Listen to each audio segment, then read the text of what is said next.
What is up? We are back. More golf here at oddschecker.com/US, and one of the best times of year for us golf fans. Scottish Open bleeds right into the Open Championship.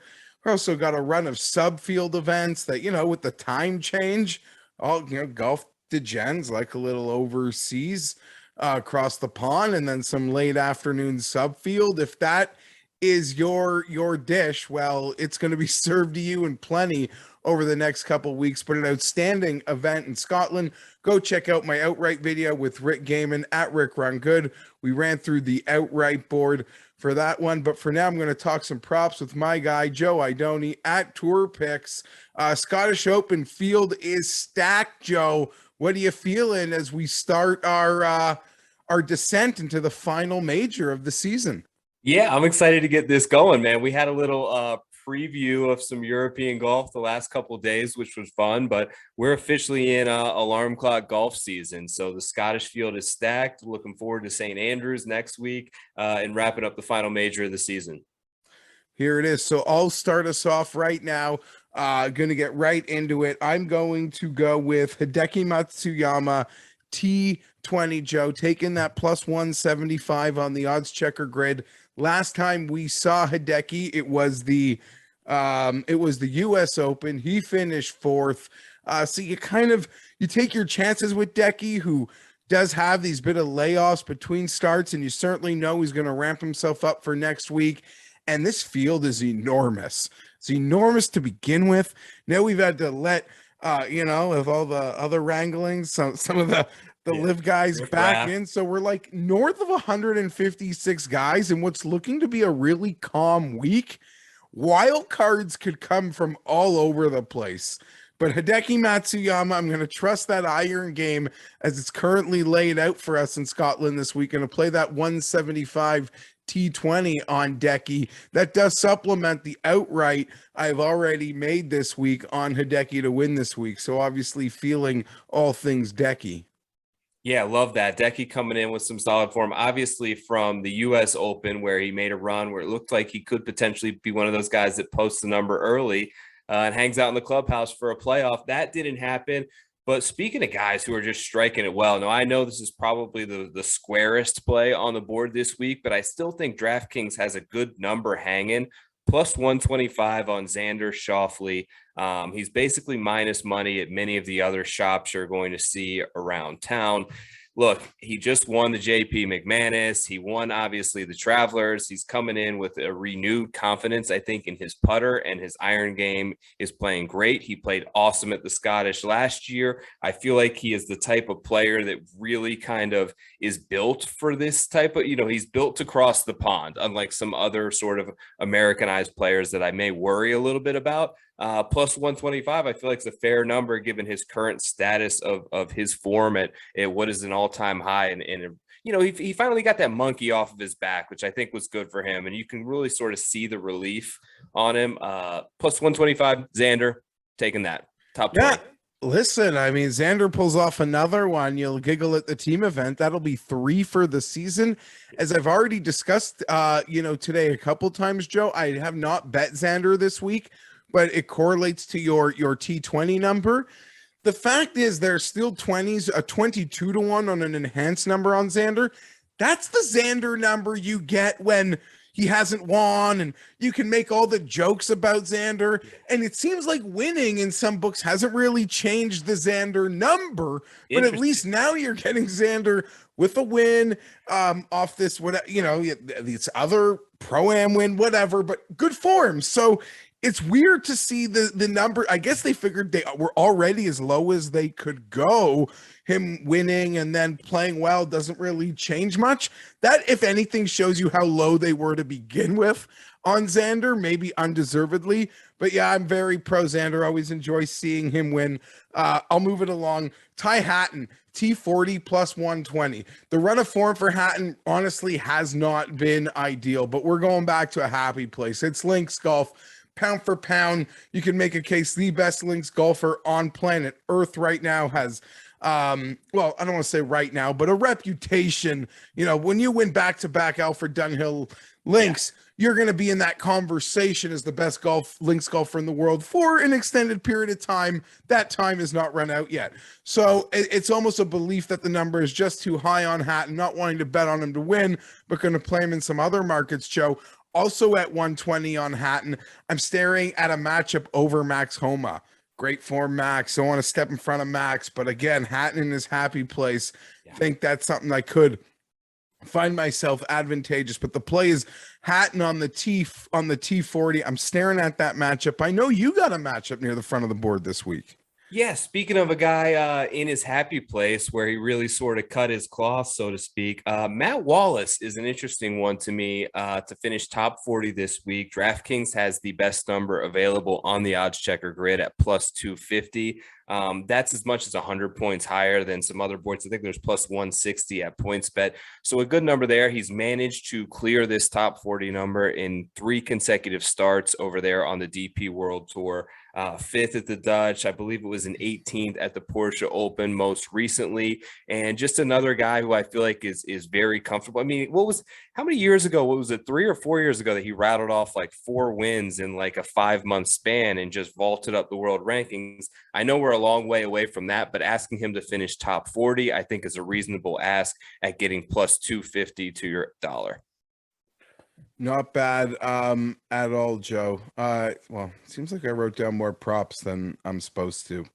Top Scott, I am going with Bobby Mack here, plus 280 over at Bet365. Listen, it's the Scottish Open, sort of like a lot of these international opens. I can get clipped from like a lot of different angles. There's like a lot of packs. Like we know David Law, at least guys that are familiar with Euro Tour golf, like he would be second up, but there are a lot of guys, even a few names that I haven't heard of that you see, you know, anytime there's a national open, they give spots. So I know I can get clipped. I'm playing Bobby Mack in a lot of markets this week. DFS, a lot, like he's a real sleeper that I'm really high on. His record at the Renaissance Club in this Scottish Open has been good off that really strong finish last week at the Irish. So I'm here for Bobby Mack this week, and I'm going to give you Top Scott plus 280. Love that, man. A little Bobby Mack action. That's solid. I've got another matchup for you. So I'm going to take Sam Burns, who is I guess, relatively significant underdog against Will Zalatoris. Both of them, I would kind of put in a mold where you would be a little bit uncertain of how they may play in these type of conditions, and there may be a little bit of uncertainty there. That said, Burns has not shown that. I believe he had a top 15 finish at the Renaissance Club last year. Maybe it was a 16th for Ty.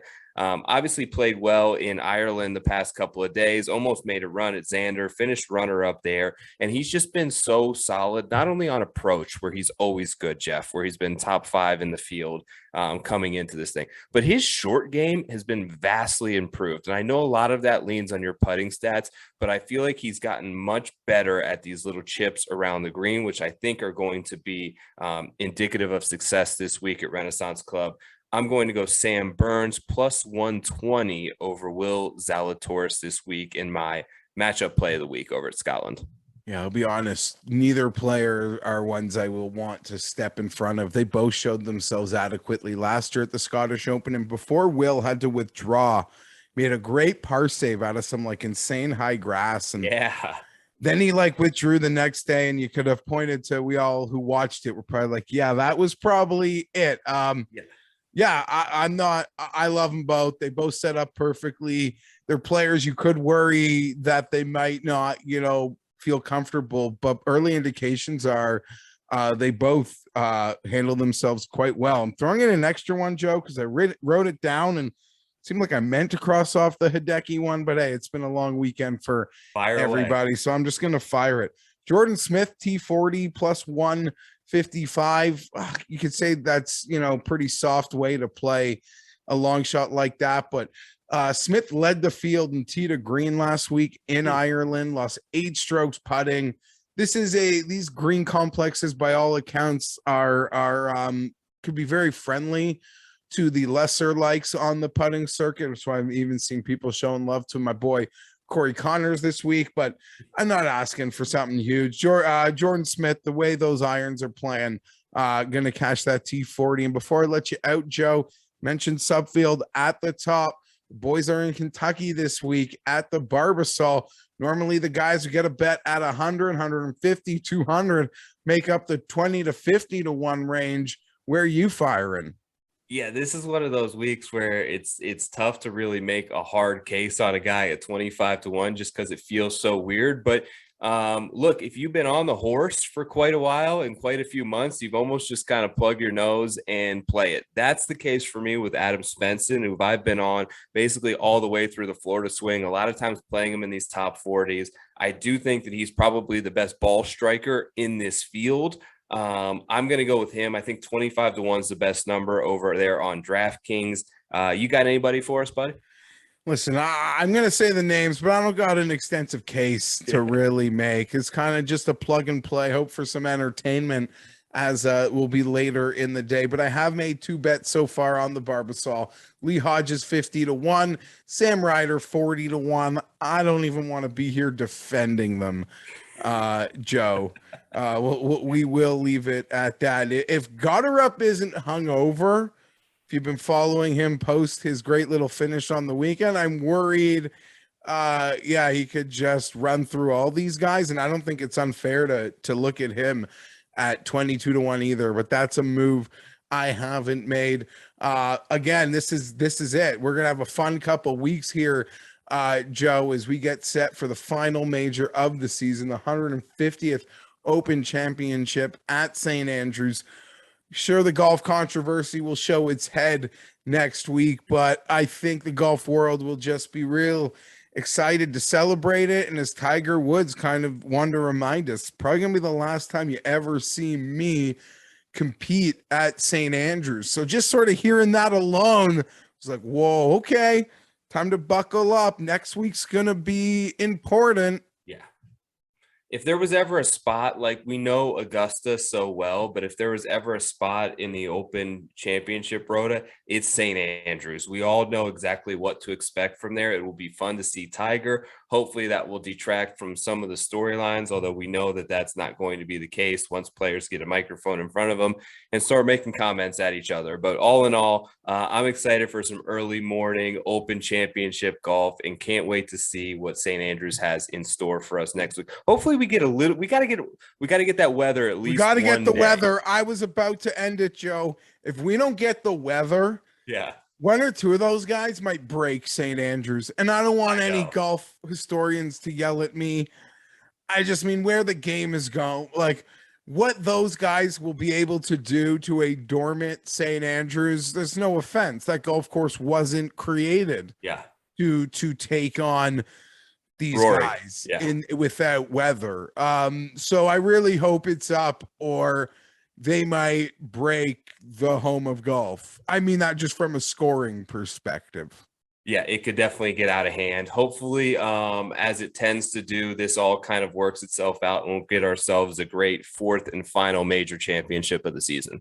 Yeah, absolutely. And while wild cards are in play, because it is St. Andrews, like the Kevin Kisner player profile's got life. Yeah. What we've seen from the majors this year probably continues to remind us that my card is going to be like between 20 and 50 to 1 on a bunch of guys who've never won anything before.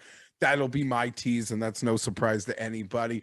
Joe, have a great one. I'm Geoff Fienberg. We'll see you back. Smash that like, leave a comment, give your favorite prop this week. We out.